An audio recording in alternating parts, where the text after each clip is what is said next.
Mind over weight. So this is interesting because a lot of your other books are talking specifically about diet and how to lose weight and step-by-step implementation of what you should be eating or what you shouldn't be eating. But this is specifically about the mind, which has got to be the most important thing for weight loss or adding muscle tissue or motivation or anything else. So let's get into it. I mean, your first thing, you start talking about motivation being the X factor.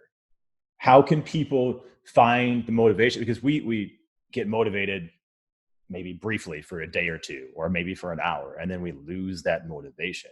How can people actually just grab it by the balls, man, and just move? Well, before we get to motivation, and listen, you know this as well as I do, and it's in your book too. You know the importance of motivation. Mm-hmm. You know it's ground zero for everything. And not just weight loss. It's ground zero for any type of improvement that you want to make in life, whether it's having better relationships, learning a new language. It's all about being motivated to actually do it, right? We all have all these great ideas of things we want to do, but how do we get ourselves to get up and say, today I take my first strike, right? So you know this already. But before we get there, I talk about, are you ready to change? People try to change at the wrong time in their life. And so what happens is, in their heart, they say, I want to do better. I want to make a change, but they're actually not ready for it. So that's why I begin the book with that self-assessment tool, the change tool, the Eureka tool, which lets you know whether or not this is the right time for you. Because people will start trying to make changes when they have friction in their relationships, when they're having money problems, when they're having work problems. And guess what? Some people can still do it, but a lot of people, that is not the optimal time because you are so distracted. You're so torn away into all these different directions that you can't focus on what you need to focus on. And you and I both know that in order to change physically and nutritionally requires a tremendous amount of focus and a tremendous amount of consistency. So the first thing I talk about is the Eureka assessment scale, which came out of Rhode Island. So people can take that. I took it and I'm ready for change. Okay. Just so you know. Okay. So then we talk about motivation, right? What is motivation? And I tell people all the time, I don't know what you say to your clients, but I say to people, I really can't motivate you. I can only inspire you, right? That's different. Yeah. Motivation, I believe, is something that one must own and possess within them. I don't know what motivates you, man. You may be motivated because you want to look good, because you want to get girls, because you want to live to see your kids walk across the stage in college. I don't know. Right. And so that's why I try to direct people to find their motivation, because I believe that all of us, regardless of how unmotivated we think we are or have been in the past, we all still possess within inside of us what I call motivational engines, right? Here's the difference, though. The difference is some people know how to access those engines pretty quickly. Others have to really dig deep to find that engine, but it's in there. It's in there. And so chapter 1 really is about taking you through the process of finding that motivation, unlocking that motivation, and then the next step, which is equally important, which is how do you keep it? You get people who work out for 2 weeks and then they fall off. So how do you keep yourself alive and reinvigorate your motivation? And that's what I want to tackle first with the book. So you talk about the different types of motivation, whether it's intrinsic or extrinsic. And I think most people are motivated by these extrinsic factors. Like, I've got a reunion coming up or a vacation, or I want to look a certain way. But often they don't have the mental awareness to look inside of themselves. Like, why do I actually want to do this?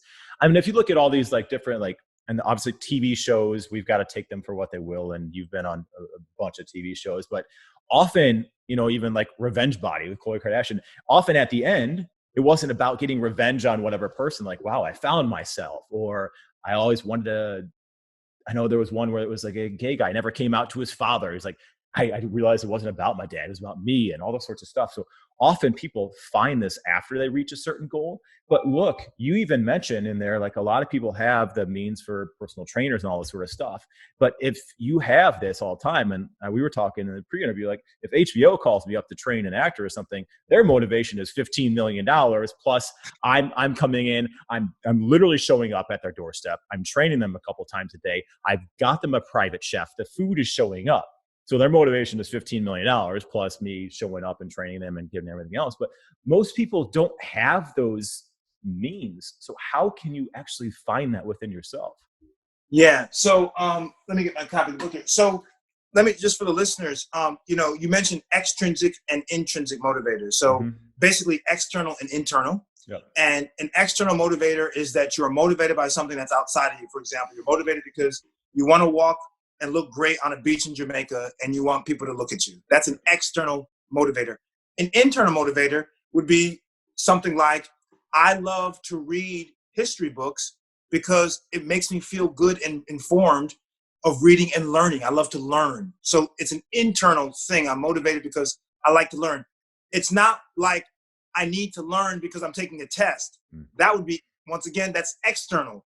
I like to read this history because I want to do well on my history exam and get a good grade. That's external. So, in the old days, by the way, I've kind of evolved myself. In the old days, when I first started talking about this, I always said, you need to always have internal motivation. Like, that's all that matters. You can't want to lose weight because you want to look good. You got to want to lose weight because you want to live longer, not have diseases, not have high blood pressure. And I've modified that. And now what I'm saying to people is, internal motivators are critical, but so are external motivators. So you need to have a combination of the two, external and internal, so that you have this package. And if the internal is not working one time, maybe an external is working. If the external is not working, the internal. So you have this kind of safety net. Yep. That if one of your motivators is not doing what you want to do, the other motivator comes to the rescue. Does that make sense? Yeah, for sure. Yeah. So what I tell people all the time is, and I tell people, listen, think about, this is my beginning to people. Think about a time in your life where you had to overcome a difficult set of circumstances. It could be finishing a college course that was tough. It could be dealing with a breakup of a relationship. It could be something like your car broke down. You had to walk 3 miles to get gas, right? Think about when you were in a challenging situation and you had to solve it and overcome it. You were motivated to get it done. You were motivated to get it done. And so that is proof to you that you can be motivated. Now, how do we draw on that motivation you had previously and package it so that it now becomes always accessible to you in whatever your new task is? So what I tell people is there are all kinds of extrinsic motivators. It could be fame, praise, money, material rewards, getting promoted, feeling superior. These are all things that have driven people externally. Internal motivators. Is it fun, pleasurable, the experience? Is it going to satisfy you? Is there gratification? It doesn't make you feel worthy. Do you feel like you're accomplished? So people should look at what the external and internal motivators are and see if some of those work with them. And then in the rest of the chapter, I take you through how to enhance those motivators so that now they are right there. They're very readily accessible to you and you can employ them in your life. Yeah, I mean, that makes sense, because I think that you're right. People often do focus on one thing, whether it's completely extrinsic, external, or internal. And then what happens when that is gone? What are you going to do? It's like facing your problems is why a lot of people don't like going to therapy, because wait a minute, if I fix my problems and there's still something, I still don't have my magical life that I dreamt of.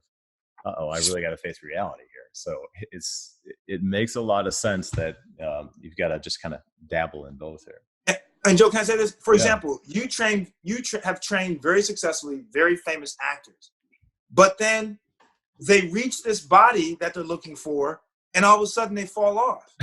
Yeah. Well, guess why they fall off? Because their only motivator was the paycheck from the acting job. Right. And if they had maybe a couple of other motivators, a couple of internal motivators, as well as the external, they'd be able to get through after that job goes away, they still have that internal motivator keeping them in that shape and that drive.